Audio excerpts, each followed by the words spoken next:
Father Christmas, Kris Kringle, Jolly St. Nick, or simply Santa Claus. No matter what you call him, you know about the jolly guy leaving gifts for kids all across the world. But why so many different names?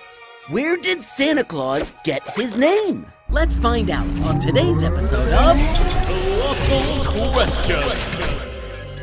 Just about everyone knows that Christmas is held on December 25th every year, but there's another holiday in December dedicated to Jolly St. Nick. That's right, it's called St. Nicholas Day, or the Feast of St. Nicholas, and it's held every single year on December 6th. It's a popular celebration all across Europe, and even in parts of the US with strong German, Polish, or Dutch roots like Milwaukee, Cincinnati, St. Louis, and Pittsburgh. The holiday celebrates the memory of a man named St. Nicholas, who was born about 800 years ago. He was well known for his generous miracles and loved to give people surprise gifts by putting coins in their shoes while they sleep. Over the next few hundred years, an annual day in December of feasting and celebrating in his honor began.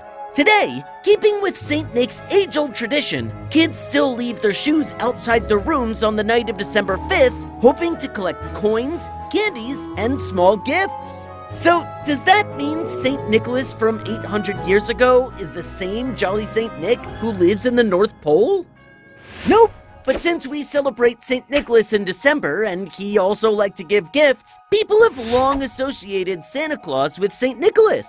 So much so that we even call Santa Jolly St. Nick for fun. But that's not his only nickname. Father Christmas is the Old English name for Santa, and Kris Kringle comes from Christkindl, his Old German name used by Pennsylvania Dutch settlers in the United States.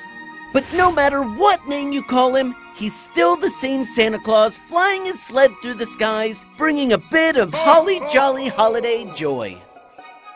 And now you know where Jolly St. Nick got his name. Comment below if you have a question you'd like to know the answer to. And remember to subscribe for more episodes of Colossal Questions. Only on DreamWorks TV.